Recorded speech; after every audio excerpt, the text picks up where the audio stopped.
Good evening. आज की चर्चा जो है वो रियल एस्टेट में ऐसे प्रोडक्ट्स या ऐसे प्रोजेक्ट्स के बारे में बात करेंगे जो मेजरली जहां पर सिस्टमिक फेलियर है या जहां बिल्डर ने प्रोजेक्ट को एज ऑफ नाउ बनाने की स्थिति में नहीं है, या जहां पर प्रोजेक्ट में क्लोजर ही नहीं है, मतलब उसके बनने की काफी दूर दूर तक आसार नहीं दिख रहे हैं। Builder is not cooperating with the buyers और with the authorities etcetera etcetera. ऐसे बहुत सारे projects, and it is not just real estate, overall भी हम देखेंगे तो बहुत बार ऐसा होता है कि कोई भी बिजनेसेस प्रोजेक्ट स्टार्ट करते हैं and then they are not able to complete the projects because of different reasons, different aspects. तो उसके ऊपर आज हम बातचीत करेंगे। हमारे साथ we have with us today advocate Harshvardhan.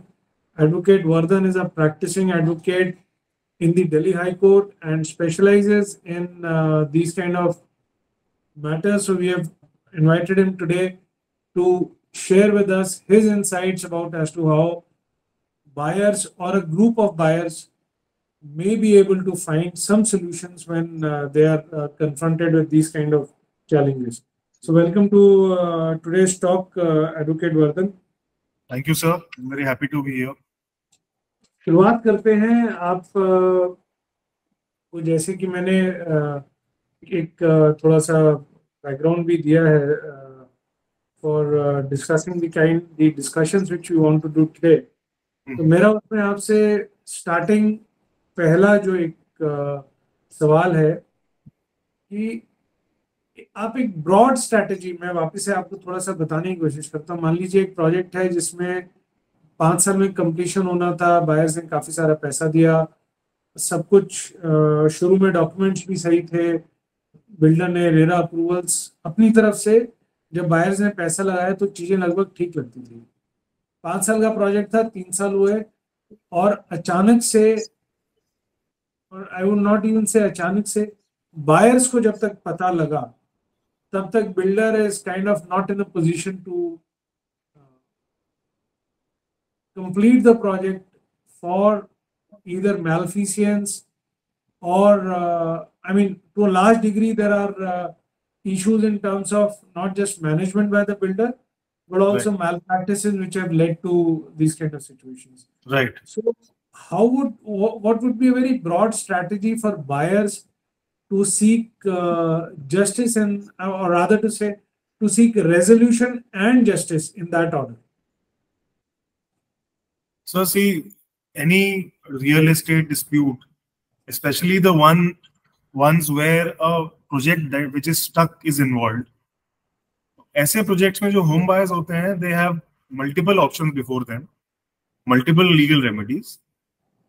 Primarily उनमें से जो 3-4 हैं मैं आज discuss करेंगे सर हम. So, in my opinion, whenever such a problem is confronted by an aggrieved home buyer or a real estate buyer, first of all, they can approach the Honorable National Company Law Tribunal seeking CIRP of the corporate debtor. Corporate debtor in this case will be the builder. तो सबसे पहले उसके against CIRP initiate करने की कवायद शुरू की जा सकती है under the provision of section 7 of insolvency and bankruptcy code. Secondly, criminal action can be initiated, which will be initiated by filing a complaint in the concerned police station or in the economic offences wing. Again, it will depend on the facts of each case कि हम exactly कहाँ FIR के लिए complaint file करेंगे पहले. Thirdly, RERA में जो appropriate action है वो लिया जा सकता है for seeking compensation for delay etc. And lastly, consumer court का option भी रहता है, although that may get you some monetary relief, but resolution of a stuck project may not happen from consumer court. But yes, that is one of the remedies available to a aggrieved home buyer. Primarily ये 4 options हमारे पास है. आपने picture देखी होगी, वो लगे रहो मुन्ना भाई, तो उसमें वो बोलते हैं कि अरशद वारसी का कैरेक्टर इज लाइक कि भाई उधर जाने का, भारी भारी वर्ड मारने का और बात को इम्प्रेस करने का. So you are putting those heavy words to me now, NCLT, CIRP. And I don't know about others, but मुझे ऐसा लगता है ज़्यादातर होम बायर्स को ब्रॉडली आइडिया नहीं होता है इन चीज़ों का। आपको थोड़ा सा ये सिंप्लीफाई करके और may be step by step बताना पड़ेगा, ये एनसीएलटी के through CIRP process, I mean ये असल में है क्या? सर, सीआईआरपी का मतलब होता है कॉर्पोरेट इंसॉल्वेंसी रेजोल्यूशन प्रोसेस। सो इसको सिंपल वर्ड्स में बताएं तो जो कॉर्पोरेट डेटर होता है, यानी कि इस सिनेरियो में वो एक बिल्डर कंपनी होगी जिसका प्रोजेक्ट फेल हो गया या फिर वो फेल होने के कगार पे है, वो एक कॉर्पोरेट डेटर होगा। और जो क्रेडिटर्स हैं, और हमारे कंटेक्स्ट में वो होम बायर्स हैं, जो क्रेडिटर्स हैं उसकी उस कॉर्पोरेट डेटर के खिलाफ सीआईआरपी इनिशिएट कर सकते हैं।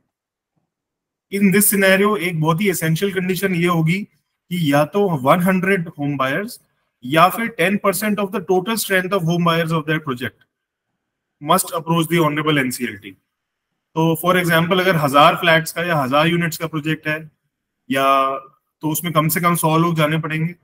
या अगर 1500 यूनिट्स का प्रोजेक्ट है तो उसमें 100 या फिर 150, whatever we can, minimum 100 will be required to approach the NCLT to be eligible to even file that petition before the tribunal. So once this petition is filed and it is accepted by the honorable NCLT, the CIP is initiated. तो सबसे पहले क्या होता है sir, एक IRP appoint होता है, who is the meaning of IRP is interim resolution professional। और इसके अपॉइंटमेंट के साथ साथ ही एक मोरेटोरियम डिक्लेयर हो जाता है by the tribunal, NCLT, which is national company law tribunal. तो इस मोरेटोरियम का इफेक्ट ये होता है कि जितने भी केसेस चल रहे होते हैं उस कॉर्पोरेट डेटर के खिलाफ which are of a civil nature, वो सारे केस जहां पे हैं वहीं के वहीं रुक जाते हैं, they come to a standstill. However criminal cases will continue to go on, उन पे कोई असर नहीं होता है, सिविल केसेस उसी वहीं के वहीं रुक जाते हैं। Additionally, apart from this, what happens is the control of the and management of that entity, which is the company or let's say partnership firm, वो उसके promoters और उसके board of directors से हट के इस IRB के हाथ में चली जाती है। And IRB is also supported by the COC। COC का मतलब होता है सर कमिटी ऑफ क्रेडिटर्स, जो कॉन्स्टिट्यूट होती है जो भी एक्शंस लिए जाते हैं आरपी द्वारा या आईआरपी द्वारा, they have to be ratified by members of the committee of creditors. साथ ही साथ इसमें पब्लिक अनाउंसमेंट भी हो जाता है, where the IRP announces to the general public inviting claims from the creditors of that corporate debtor. Creditors कई प्रकार के हो सकते हैं सर, हम ज्यादा टेक्निकल डिटेल में नहीं जाएंगे आज, क्योंकि वो एक अपने आप में एक सब्जेक्ट है, एक अलग सेपरेट टॉक का। तो हम right now we are only concerned with the home buyers। So home buyers will be one of those creditors जो public announcement होने के बाद अपने claims फाइल कर सकते हैं। मोटे मोटे तौर पे ये एक प्रोसेस है शुरुआती। इसके आगे थोड़े से और स्टेप्स होते हैं जो मैं ब्रीफली टच अपॉन कर देता हूँ। For example, there will be an invitation for submission of resolution plans. जो एंटिटीज इंटरेस्टेड हैं रेजोल्यूशन करने में उस कॉर्पोरेट डेटर की, they will submit their plans and such an entity will be called a resolution applicant. तो कई लोग plan submit कर सकते हैं theoretically, and whichever plan or whichever resolution applicant is finally selected, they will be put to a vote। इसमें minimum 66% of the members of the COC will have to vote in favor of that resolution plan, and then thereafter, once that plan is approved, it will be sent to the honorable tribunal, which is the NCLT। Only and only after this resolution plan, after being sent to the honorable tribunal by the COC and the RP, will this become, and it is approved by the honorable NCLT, will this become binding on all the parties concerned। फिर again, although जैसे मैंने कहा भारी भारी words, but जो मैं समझा मुझे करेक्ट कीजिएगा सर। कि एक प्रोजेक्ट जो नहीं बन रहा है उसमें कम से कम 10% या 100, जो भी लेस है, हाँ जी, जो भी इन दोनों में से कम नंबर है, यस वो लोग इकट्ठा होकर के और अपने जो भी उनके एरिया की एनसीएलटी की जो कोर्ट है, हाँ जी। एज पर जुरिडिक्शन वहाँ अप्रोच करते हैं और वहां पर एक आईआरपी, जिसको कि रेजोल्यूशन प्रोफेशनल, जो सोल्यूशन निकाल के देगा, जो प्रोजेक्ट बनवाएगा, उसको अपॉइंट करके और बिल्डर से प्रोजेक्ट को ले करके और जो बायर्स हैं, होम बायर्स हैं, उन्हें वो प्रोजेक्ट दे दिया जाता है। और फिर प्रोजेक्ट को वापस से बनाने के लिए एप्लीकेशंस मांगी जाती हैं फ्रॉम फ्रेश people, fresh हाँ entities who are capable of, yeah, who are capable of completing the project. And when a certain threshold, which is 66% of the committee of buyers, yeah, creditors, yeah, etc., when they vote for, then the project is awarded to that particular resolution applicant. जैसे ही sir बस एक इसमें modification है कि जब वो committee of creditors से approve हो जाता है, उसके बाद उसे एनसीएलटी से भी अप्रूव होना होता है, उसके बाद ही वो प्लान बाइंडिंग बन जाता है, वो सब पे लागू हो जाता है उसके Okay. बाद। इतनी कहानी क्यों करें? क्यों ना सीधा रेरा जाएं और अपना रिफंड ले लें? रेरा तो बना ही रियल एस्टेट के समाधान के लिए। सर वो भी एक ऑप्शन है, I am not denying that. In fact RERA is yes, as I told earlier in the initial part of this talk, जो हमारे पास 4 ऑप्शंस उपलब्ध हैं उनमें से रेरा भी एक ऑप्शन है। And it won't be out of place for a affected home buyer to approach the honorable RERA as well. देखिए, लेकिन उसमें एक समस्या जो ये आती है वो मैं आज कहना चाहूंगा। Although getting an order from the RERA is not that difficult relatively, comparatively speaking, but getting that order implemented or executed is a task in itself. और स्पेशली हमने देखा है, ऐसा एक्सपीरियंस हैज शोन, जहां पे ऑर्डर्स होते हैं refund के बाय द रेरा ट्रिब्यूनल, वो अक्सर एग्जीक्यूट हो ही नहीं पाते हैं और बिल्डर्स भी उनको कोई तवज्जो नहीं देते हैं। They don't pay any heed because they themselves know very well that getting that order is going to be very very difficult, very challenging for the home buyer, and ज्यादातर home buyers तो exhaust होके fatigue होकर के अपनी जो भी उनकी fate है वो एक्सेप्ट कर लेते हैं और वो लड़ाई से हट ही जाते हैं। सो दो यस, थ्योरेटिकली रेरा जाना भी एक रियलिस्टिक ऑप्शन है, but in my understanding and opinion it is not a very effective remedy by itself. However जब हम उसको और चीजों के साथ कंबाइन करते हैं तो कहानी अलग होती है, तो उसकी इफेक्टिवनेस थोड़ी बढ़ जाती है। नहीं, आपको और थोड़ा समझाना पड़ेगा। मैं आपकी बात से संतुष्ट नहीं हुआ वकील साहब। मतलब मैं इतना कॉम्प्लिकेटेड प्रोसेस सीआईआरपी का लूं, दो प्रोफेशनल्स एंगेज करूं, पहले एक एडवोकेट फिर आईआरपी, और इन सब चीजों में पैसा लगता है, और फिर एक रेजोल्यूशन एप्लीकेंट लाऊं जो नई निविदा, मतलब एक या 3-4 लोग जो कि बना पाए उनसे नई टेंडर्स फ्लोट करके नए, उनसे मैं ये कहूँ कि आप बना दीजिए, फिर उस पर फिर वोट करें, फिर वापस से एनसीएलटी से अप्रूव करें। Now this is a fairly okay, detailed but a fairly complicated process. It is, sir. It is quite difficult. Instead, RERA is a simple remedy available. अगर मेरा प्रोजेक्ट बिल्डर नहीं बना रहा है, मैं रेरा में जाऊंगा, ऑर्डर लाऊंगा, तो और रेरा क्यों मना करेगा? अगर बिल्डर ने प्रोडक्ट नहीं बना रहा है, प्रोजेक्ट नहीं बन रहा है, तो मेरा अधिकार है ना कि मुझे वो पैसा मिले, या तो प्रोडक्ट मिले या पैसा मिले। मैं कौन सा इसके अलावा कोई नाजायज चीज तो मांग नहीं रहा हूँ। बात तो ठीक है सर, एज आई सेड अभी अभी हमने यही बात करी थी कि रेरा से फेवरेबल ऑर्डर लेना तो बहुत आसान है relatively. It is one of the easiest और simplest remedies available to a aggrieved home buyer in this such a scenario. But उसका ऑर्डर आने के बाद क्या होगा वो एक अलग ही कहानी है। And so far although RERA भी एक नया कानून है, बहुत ज्यादा समय हुआ नहीं है, तो the law will evolve over time I feel. But आज की जो स्थिति है, आज की तारीख में जो कानून जैसा है, तो वो RERA is, with due respect, RERA is somewhat of a Toothless tiger. तो उससे ऑर्डर ले लीजिए, बिल्कुल आपके केस को सपोर्ट करेगा, वो हेल्प करेगा, आपकी पोजीशन को जरूर स्ट्रॉन्ग करेगा, but end of the day effective relief आपको उससे कुछ खास नहीं मिलेगा, except for get patting yourself on the back that देखिए मैं रेरा गया था, मैं ऑर्डर ले आया हूँ। बस मेरे ख्याल से उसकी अहमियत बहुत ज्यादा नहीं है इस वक्त। लेकिन जब हम उसको और चीजों के साथ कंबाइन करते हैं, जैसे कि क्रिमिनल एक्शन लेना, क्रिमिनल कंप्लेंट फाइल करना, या एनसीएलटी जाना वगैरह वगैरह, तो ऑफ कोर्स उसकी पोटेंसी भी बढ़ जाती है, उसकी एफिकेसी भी बढ़ जाती है।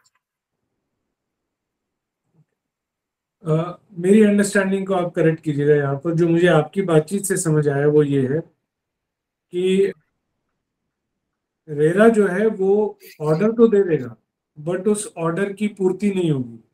बिल्डर उस ऑर्डर को या तो पूरा करने की स्थिति में नहीं होगा या उसकी मंशा नहीं होगी, और रेरा अच्छा, के पास में ऐसा कोई तरीका नहीं है कि वो प्रोजेक्ट को बनवा सके।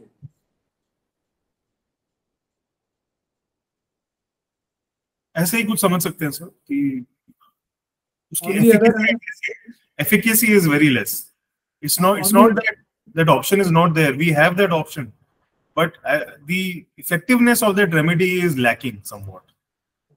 On the other hand NCLT में जो प्रोजेक्ट रिवाइवल का जो प्रोसेस है वो फेयरली इस्टेब्लिश्ड, डिटेल्ड, स्ट्रक्चर्ड, मतलब वो इसी काम के लिए बनाया हुआ मैकेनिज्म है।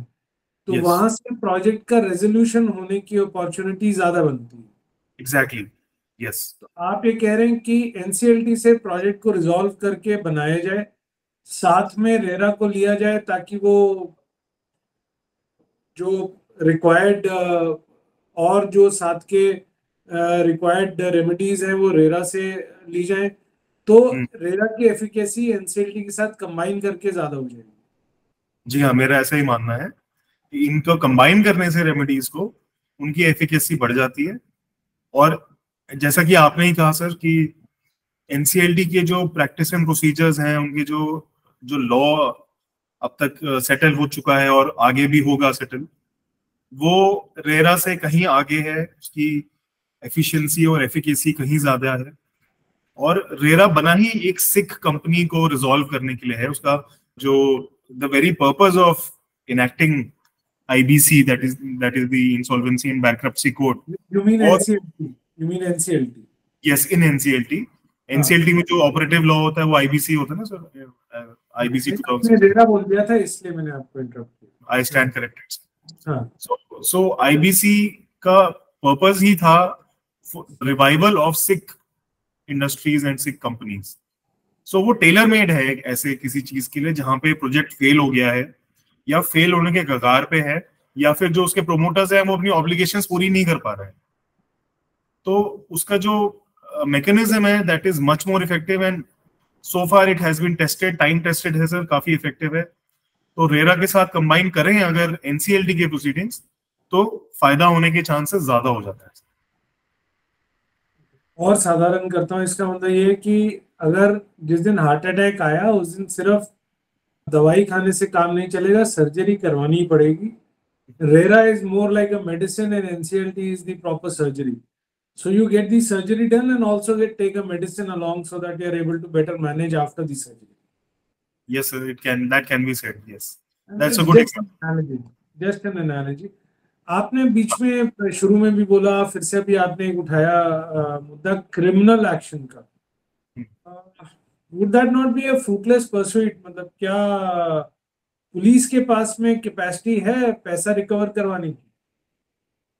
सर, पुलिस की जो प्रोसीडिंग्स होती हैं, जो पीनल प्रोसीडिंग्स होती हैं, या फिर हम उसको आसान शब्दों में कहें कि जो क्रिमिनल प्रोसीडिंग्स होंगी, एक अग्रीड इंडिविजुअल स्टार्ट कराने पर, इनिशिएट कराने पर, वो कभी भी रिकवरी प्रोसीडिंग्स नहीं बनेंगी। और क्रिमिनल लॉ का ऑब्जेक्ट जो है मनी की रिकवरी कराना नहीं होता। क्रिमिनल लॉ का ऑब्जेक्ट होता है एक ऑफेंडर को, एक अपराधी को या मुलजिम को सजा दिलवाना। तो सजा दिलवाने की कड़ी में क्रिमिनल एक्शन काफी इफेक्टिव होता है। एंड ऐसा नहीं है कि आप केस फाइल करेंगे और आपको आपके पैसे वापस मिल जाएंगे, या बिल्डर आपको आपके पैसे लौटा देगा। बट क्या होता है सर कि हम, आपको याद होगा हमने पहले भी इस सब्जेक्ट पे टॉक रखी थी, specifically on the subject of criminal remedies available to a home buyer. उसमें हमने ये इशू काफी डिटेल में डिस्कस किया था। उसमें हमने ये कहा था हमारे लिसनर्स को, हमारे ऑडियंस मेंबर्स को, कि जो आर्सेनल ऑफ ऑप्शंस हैं हमारे पास, या आर्सेनल ऑफ वेपन्स हैं, उसमें वो जितने भी हथियार हैं वो सारे हथियार यूज करने चाहिए। Why should we leave aside any stone unturned? So उसी क्रम में क्रिमिनल एक्शन लेना भी जरूरी है। उससे क्या होगा कि नंबर वन, जो ऑफेंडर्स हैं या जो अपराधी हैं उनके ऊपर क्रिमिनल लॉ यानी फौजदारी कानून का प्रक्रिया शुरू होगा। There is a good chance कि बाद में जाकर के उनको सजा भी हो, वो जेल जाएं, या उन पे और तरह की कोई पेनल्टीज इंपोज हो जो भी लॉ परमिट करता है।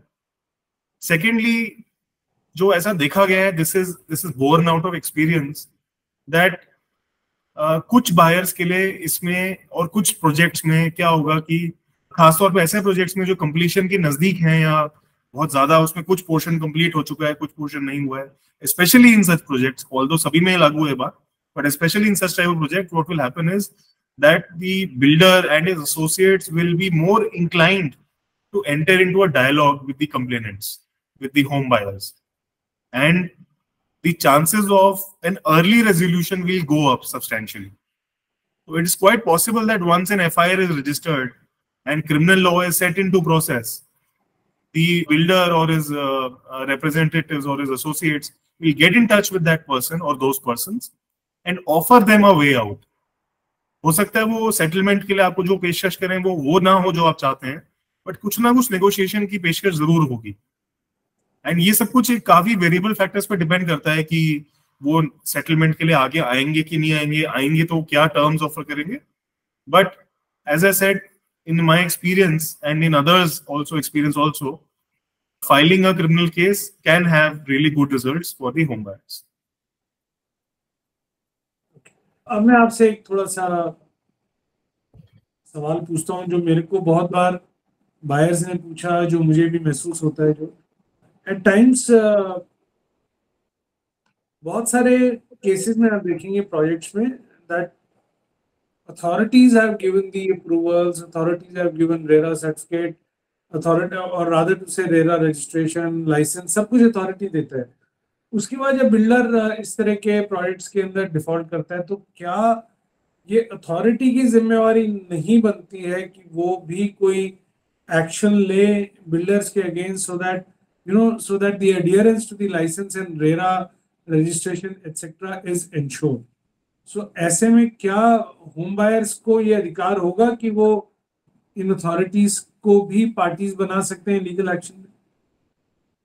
बहुत अच्छा सवाल है सर। इसका मैं इसका ये जवाब देना चाहूंगा कि अगर प्राइमा फेसाई ऐसा कोई एविडेंस है या कोई ऐसा मटेरियल है जो ये इंडिकेट करता हो कि गवर्नमेंट के फंक्शनरीज या स्टैट्यूटरी बॉडी के फंक्शनरीज ने कुछ कल्यूजन किया है बिल्डर के साथ, या फिर उनका भी कुछ इन्वॉल्वमेंट है इस पूरे घटनाक्रम में, तो जो फ्लैट बायर्स हैं या होम बायर्स हैं वो पूरी तरह से आजाद हैं। They have the liberty to initiate suitable action against such kind of people, and such kind of people can be identified or yet to be identified. So at least in the criminal action, when criminal action is taken and these kind of people are also involved, तो अगर हमको नहीं पता कि exactly किसने कल्यूजन किया है, कल्यूड किया है बिल्डर के साथ, तो the investigative agencies will be empowered to investigate the matter and pinpoint कि एग्जैक्टली कौन इन्वॉल्व है, उसकी कितनी फॉल्ट है, एक्सटेंट क्या है, और एक है कि एक से ज्यादा हैं या कई सारे हैं।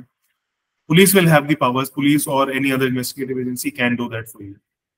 इसके अलावा सर, क्रिमिनल एक्शन के अलावा अगर हमारे पास थोड़ा अच्छा स्ट्रॉन्ग या मजबूत एविडेंस है या ऐसे सर्कमस्टेंसेस जो स्ट्रांगली इंडिकेट करते हैं involvement of government functionaries, then एक कंप्लेंट उसी डिपार्टमेंट में भी सीनियर ऑफिशियल्स के साथ फाइल की जा सकती है, जिसमें कि जो कंप्लेनेंट है they can seek initiation of departmental action और disciplinary action against those persons who are suspected to be involved.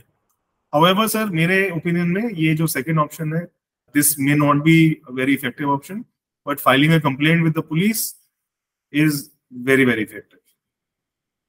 Okay.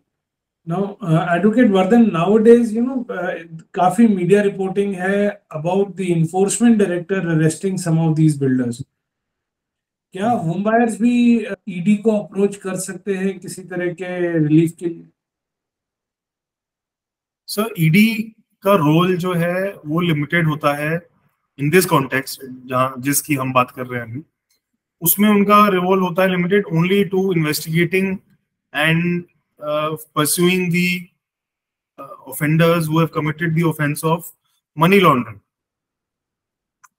तो just to give some background to our listeners also, इसमें कुछ concept explain करने की जरूरत है. क्या होता है कि जो ED है, it is in these kind of offenses, वो Prevention of Money Laundering Act में जो प्रावधान है उनको फॉलो करती है, उससे बाउंड होती है. तो PMLA एक्ट में एक शेड्यूल दिया हुआ है जिसमें कुछ ऑफेंसेस लिस्टेड हैं अलग अलग कानून के, जैसे कि arms act, Indian penal code वगैरह वगैरह. तो उसके कुछ कुछ सेक्शन उस शेड्यूल में एडेड होते हैं, इंसर्टेड होते हैं. तो अगर किसी ने कोई कंप्लेंट दर्ज कराई है, चाहे वो पुलिस के साथ हो, चाहे ईओडब्ल्यू के साथ हो, चाहे सीबीआई के साथ हो, और during the investigation of that complaint by that whichever agency is investigating it, और वो जो ऑफेंसेस इन्वॉल्व हैं वो वाले ऑफेंसेस हैं जो कि शेड्यूल में है, ऐसा करते हुए अगर generation of proceeds of crime, यानी कि काला धन, ब्लैक मनी का जनरेशन प्राइमा फेसाई इंडिकेट होता है, तो that is when the ED comes into the picture. Without this happening, the ED can not come directly into the picture unless there is a investigation going on for a predicate offence. जो base offence है या primary offence है sir, that will be called predicate offence. And उस predicate offence को commission या उसको अंजाम देते हुए जो प्रोसीड्स ऑफ क्राइम जनरेट हुआ है उसको ट्रेस करना और उसको रिकवर करना और अपराधियों को सजा दिलवाना उस ऑफेंस के लिए वो ईडी का काम है. तो अनफॉर्चुनेटली हम डायरेक्टली ईडी के पास नहीं जा सकते, लेकिन अगर हमने पुलिस में कंप्लेंट फाइल करी है, एक होम बायर ने क्रिमिनल लॉ को मोशन में सेट किया हुआ है by following the appropriate steps in criminal procedure code, then there is a good chance that after some time, once the generation of proceeds of crime is detected, ED will very well step into the picture. उसके अलावा sir, once, as I said, this generation of proceeds of crime is detected, तो home buyer भी represent कर सकता है, ED को एक representation लिख सकता है कि मेरा ऐसा ऐसा कंप्लेंट पेंडिंग है, उसमें पुलिस या सीबीआई या इकोनॉमिक ऑफेंसेस विंग छानबीन कर रही है, उसमें ऐसा ऐसा प्राइमा फेसाई लग रहा है कि प्रोसीड्स ऑफ क्राइम जनरेट हुए हैं, मनी लॉन्ड्रिंग का ऑफेंस कमिट हुआ है, और वो थ्रेशोल्ड, जो भी थ्रेशोल्ड्स हैं उसके बियॉन्ड है. तो we can request the ED to come in and register an ECIR.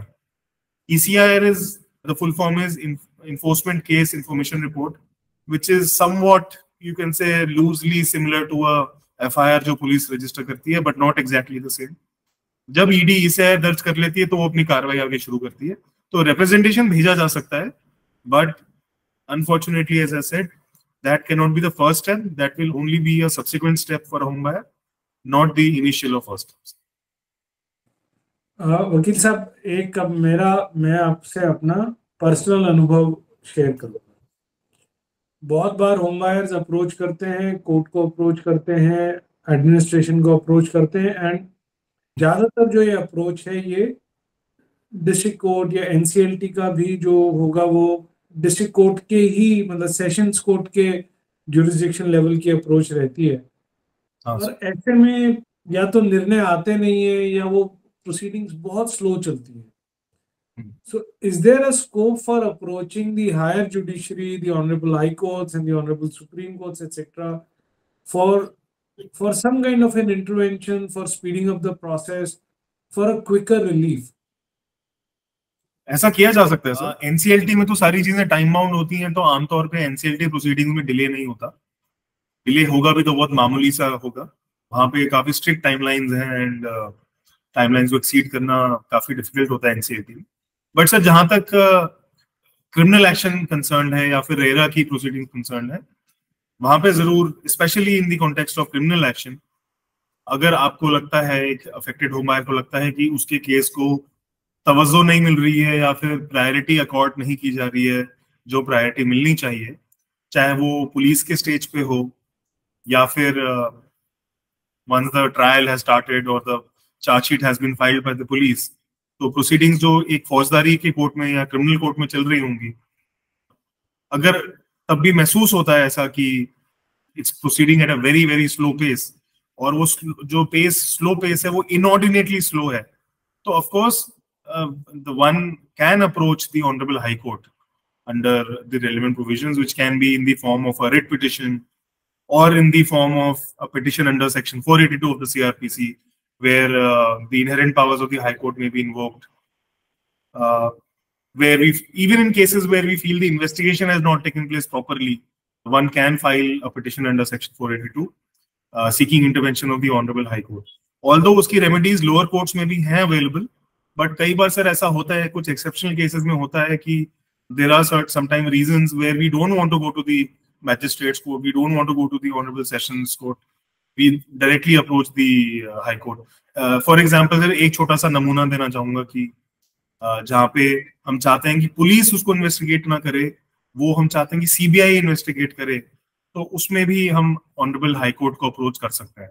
ऐसे कुछ और एग्जांपल्स होते हैं जहाँ पे हाई कोर्ट को अप्रोच किया जा सकता है। एडवोकेट वर्धन, मैं एक इसको उदाहरण से समझना चाहूंगा। मान लीजिए एक प्रोजेक्ट है जिसमें 400 बायर्स हैं, कुछ भी हो सकता है, कमर्शियल प्रोजेक्ट है, रेजिडेंशियल है, और बिल्डर ने ये प्रोजेक्ट आज अबैंडन ही कर दिया, छोड़ दिया। बिल्डर ने पैसा भी कलेक्ट किया बायर से और उस मनी को भी साइफन ऑफ कर दिया। और अब प्रोजेक्ट में जो इन्वेस्टमेंट है, मान लीजिए बिल्डर ने 1000 करोड़ का प्रोजेक्ट था, 800 करोड़ इकट्ठा किया और प्रोजेक्ट में लगाया 300 करोड़ है, 500 करोड़ की चोरी करके, और वो गायब है, भाग गया है। तो अब आप मुझे, हम आपके पास में ये 400 होम बायर्स आते हैं, अब आप हमें क्या मार्गदर्शन करेंगे, क्या रास्ता दिखाएंगे? सर देखिए, वैसे तो मैं कोई लीगल एडवाइस इस प्लेटफॉर्म पे नहीं देना चाहूंगा, बट फिर भी एक एग्जाम्पल, जैसे आपने एग्जाम्पल दिया है, तो इस एग्जाम्पल को ध्यान में रखते हुए, before I say anything I would like to say that we have already covered that disputes, इस तरह के डिस्प्यूट्स जो होते हैं वो काफी कॉम्प्लेक्स इन नेचर होते हैं, एंड उनको कोई एक अप्रोच नहीं चाहिए होती, उसमें एक काफी कॉम्प्रिहेंसिव वो 360 डिग्री अप्रोच चाहिए होती है उसको रेजोल्यूशन के लिए।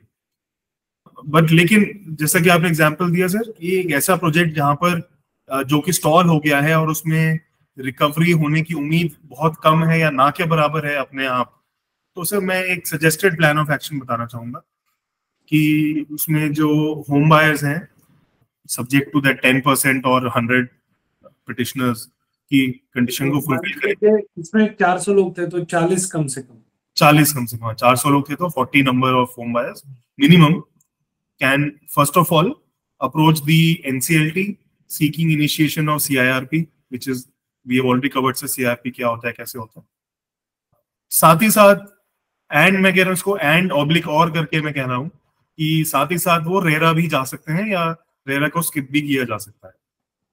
सेकेंडली सर, साइमल्टेनियसली या कुछ ही समय के उपरांत इट इज सजेस्टेड दैट एक क्रिमिनल कंप्लेंट भी फाइल कर देनी चाहिए जल्द से जल्द विदाउट एनी इनऑर्डिनेट डिले, या तो EOW के साथ या फिर कंसर्न पुलिस स्टेशन में, depending on the facts of the case की अमाउंट्स कितने इन्वॉल्व हैं और वगैरह वगैरह। कंप्लेंट भी दर्ज कर देनी चाहिए ताकि पुलिस अपनी प्रिलिमिनरी छानबीन या प्रिलिमिनरी इन्वेस्टिगेशन करने के बाद FIR दर्ज कर सके, या अगर नहीं करती है पुलिस दर्ज FIR, तो जो एक CRPC के तहत ऑप्शंस अवेलेबल हैं of first going to the superintendent of police और deputy commissioner of police, then going to the jurisdictional metropolitan magistrate under section 156(3) of CRPC वगैरह वगैरह, जो भी ऑप्शन अवेलेबल है हम उसको अवेल कर सकें। ये सेकंड ऑप्शन है सर। मैं इसमें ये कहना चाहूंगा कि जैसे ही NCLT में जाते हैं हम लोग, तो मैं ऑलरेडी हमने कवर किया था सर कि मोराटोरियम लग जाता है। तो मोराटोरियम लगने से कोई भी और सिविल केस जो चल रहा होगा, which will be let's say RERA में केस चल रहा है या फिर कंज्यूमर कोर्ट में केस चल रहा है, तो they will all come to a standstill. But अगर कोई क्रिमिनल केस चल रहा है मोराटोरियम से पहले या मोराटोरियम लगने के बाद भी कोई क्रिमिनल केस स्टार्ट करना चाहता है, तो उसके ऊपर ऐसा कोई बार नहीं, criminal case will go on as usual. as per the process of law. The process will be followed as per law. Right, okay advocate Vardhan, आपने अभी इसमें 3 चीजें सजेस्ट करी कि मैं एनसीएलटी में सीआईआरपी प्रोसीडिंग्स को इनिशिएट करूं, criminal case as appropriate either through police station और the economic offence wing, and also RERA अगर मॉरिटोरियम लग गया तो जब मॉरिटोरियम रिमूव होगा तो रेरा का केस आगे बढ़ के और वहां से मुझे कुछ रिलीफ मिलेगा. So resolution through NCLT, criminal action for justice and bringing the builder to a more amenable negotiation, and a restorative or a compensatory action by RERA. अब मैं आपसे समझना चाहूंगा इन तीनों चीजों को कंप्लीट होने में आपके हिसाब से कितना समय estimated, I know you can't give me an accurate answer, estimation की अगर एक बात करते हैं, ब्रॉड एस्टिमेशन की, तो कितना समय लगना चाहिए? सर, एज अ कॉन्सेप्ट इस तरह की जो डिस्प्यूट होते हैं, these are very complex and very time consuming. तो ये बहुत लॉन्ग हॉल फाइट्स होती हैं और इसमें जो भी अफेक्टेड बायर्स या इंडिविजुअल्स हैं उनको एक लॉन्ग टर्म पर्सपेक्टिव रखना बहुत बहुत जरूरी है. इसमें से कोई भी चीज ओवरनाइट या फिर जल्दबाजी में कुछ भी नहीं होने वाला.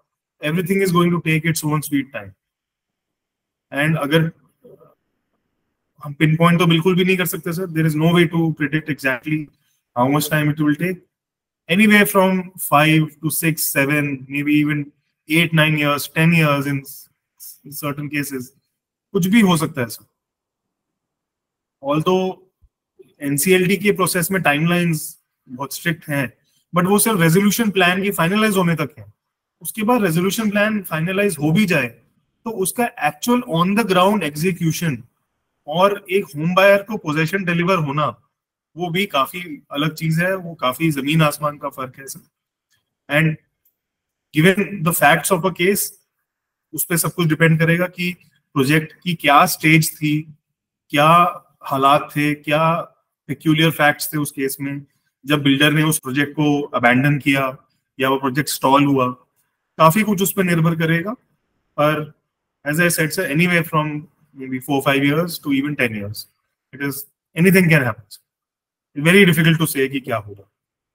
Okay, आपने जो एक 360 डिग्री स्ट्रैटेजी बताई जिसमें आपने बोला 5 से 7 साल का समय लगेगा और रेजोल्यूशन भी चाहिए, क्रिमिनल एक्शन भी हो गए, तो इसमें लीगल के अलावा और क्या एक्सपर्टीज की जरूरत पड़ती है? बिकॉज आई डोंट थिंक कि only an advocate would be able to kind of get everything resolved. Sir, इसमें लीगल एक्सपर्टीज तो चाहिए ही चाहिए. First of all you need to have a good team of lawyers guiding you and assisting you with the steps that need to be taken.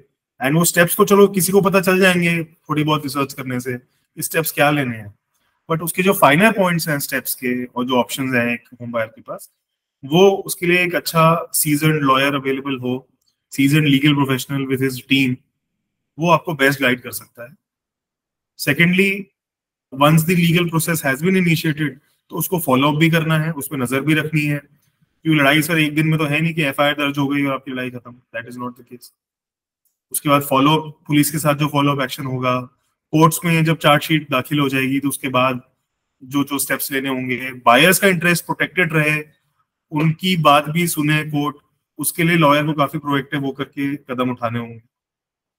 इसके अलावा sir, जब resolution होता है तो एनसीएलटी में एक तो तरीका होता है कि एनसीएलटी से रेजोल्यूशन हो जाए, उसमें जो आरपी है और कमिटी ऑफ क्रेडिटर्स है वो अप्रूव करेंगे एक प्लान को जो एनसीएलटी में भेजा जाएगा, और एनसीएलटी से भी पास होने के बाद वो बाइंडिंग हो जाएगा.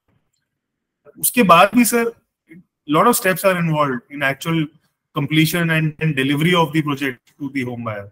तो उसमें सर जो बायर्स की बॉडी है या एसोसिएशन है, उनको भी काफी उस पर दुरुस्त रहने की जरूरत है.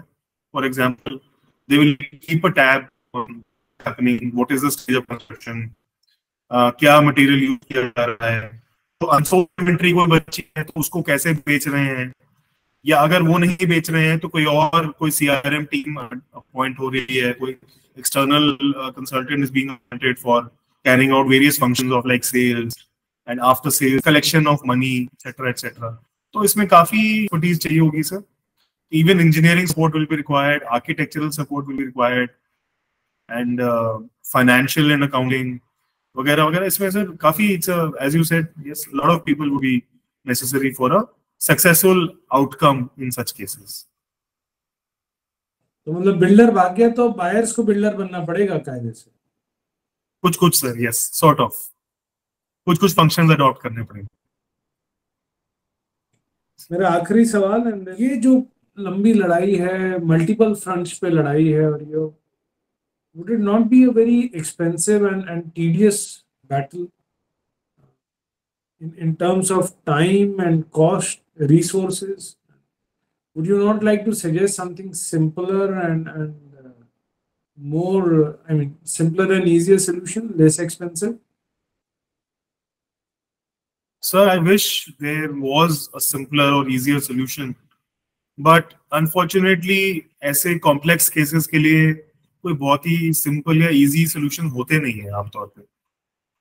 और simple solution के नाम पे तो सर हम डिस्कस कर ही चुके हैं कि रेरा में जाना is one of the simplest remedies available to a home buyer, but हम सब जानते हैं सर, एंड जो नहीं जानते उनको हम बताने की कोशिश कर रहे हैं आज की रेरा जाना तो कितना आसान है, उससे ऑर्डर लेना भी बहुत आसान है, बट उसकी इफेक्टिवनेस हम सब देख ही चुके हैं और देख ही भी रहे हैं आगे। I wish thing change in the near future, उसकी एफिकेसी एफिशिएंसी बढ़े, चेंज हो, but as of now sir there are no easy solutions. लेकिन इजी सॉल्यूशन की तलाश में, इजी सॉल्यूशन के अभाव में कोई एक्शन ना लें ये भी ठीक नहीं है, बिकॉज अगर कोई एक्शन नहीं लिया गया तो सिचुएशन क्यों या जस की तस बनी रहेगी। Project will remain stalled, it will remain stuck, along with the money of the home buyers. Money will also remain stuck.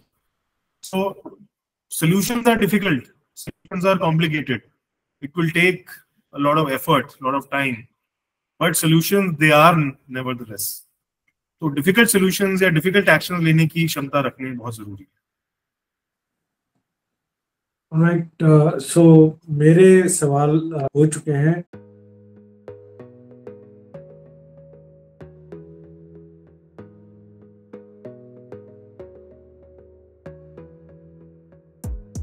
Gotta focus on yourself, on your faith, on your dreams, on your mind, on your health, yeah. You gotta work, never